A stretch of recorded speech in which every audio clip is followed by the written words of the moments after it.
Naku, ngayon lang ako nakakita nito. Meron palang bag yung ating squid. Naku guys, kung alam niyo 'to, ako hindi ko alam. Paki-comment na lang sa comment box ayan oh, talagang lumalaban at talagang madikit talaga siya sa squid. So, para sa'kin nakita ko siya para siyang baby tatampal. So, hindi talaga alam ni Mama Shirley. Kung alam niyo, paki-comment na lang.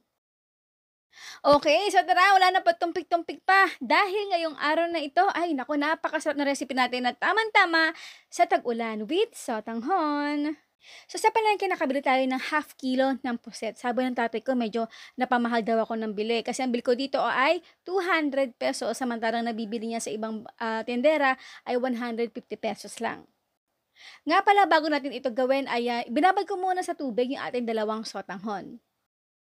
Ayan guys, so napansin ko talaga habang hinuhugasan ko ito, parang may nakita akong sa video natin na ayan may puti. So tinanggal ko siya. So para siyang talagang, baby tatampal. Pero sa iba naman kasi napapanood ko 'to sa TikTok 'no, para siyang ano, yung parang mga bag, kumbaga, parang kuto nila or peste kung tawagin. So linisin na natin yung ating puset, tanggalin natin yung pinaka lower, fats nito at, kakailanganin natin dito yung pinaka-ink at, 'yan may paggagamitan tayo diyan mamaya. Siyempre tanggalin din natin yung pinakabibig ng puset.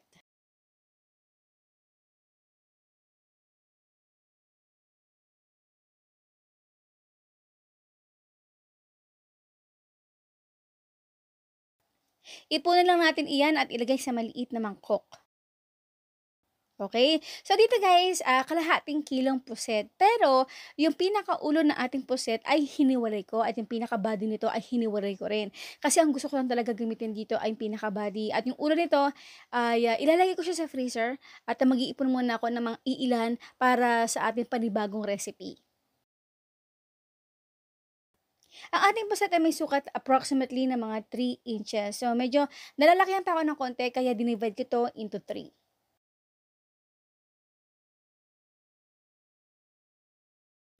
Next na ating gagawin ay i-mince natin yung ating 3 pirasong garlic. Sa onion naman ay pa-slice lang yung hiwa ko dito. Since na maliit yung ating kamatis, gumamit ako dito ng 3 piraso. So, kinat ko lang siya into wedges. Naku, ito yung talagang pinaka-importanteng gulay na gagamitin natin dito sa ating recipe. Ito ay kinchay. So, wag itapon natin yung ating pinaka-root na ating kinchay kasi pwede pa natin itanim at pwede pa itong ulit tumubo. Sa pagluto naman nito ay, nagpainit ako ng kawali with chicken oil. Kung wala kayong chicken oil, okay lang naman din 'yun kahit normal oil. Igisa natin dito yung ating onion at kapag nag-translucent na ito, ilagay na natin yung ating garlic. Then lutuin lang ito for few minutes.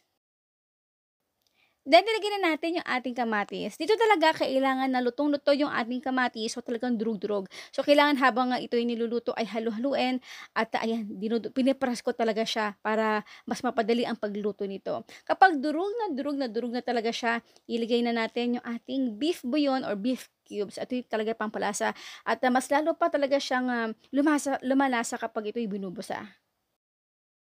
Sa pampalasa natin naglagay ako dito ng paminta at ilagay na natin dito yung ating hiniwang squid.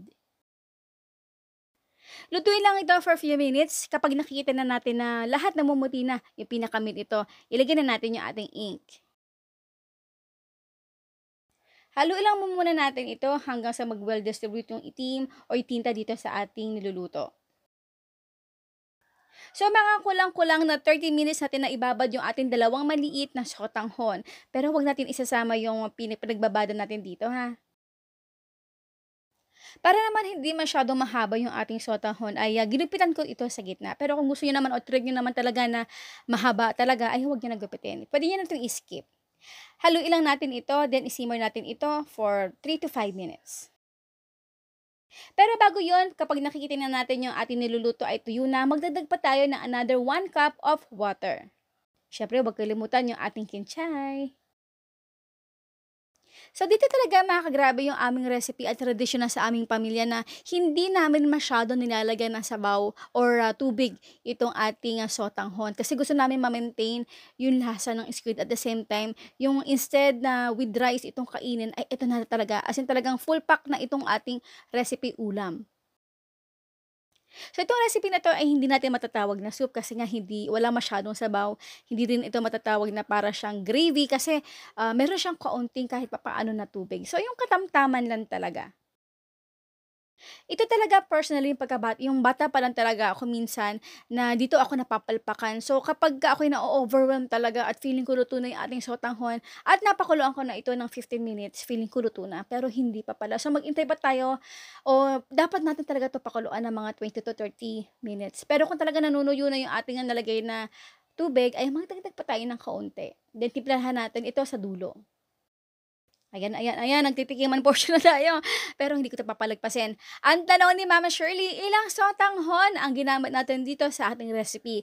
Ang inyong sagot sa comment box section. Okay, sige na, bye-bye na. See you again later. Ang ating outro, keep safe, be healthy, and be happy. Bye!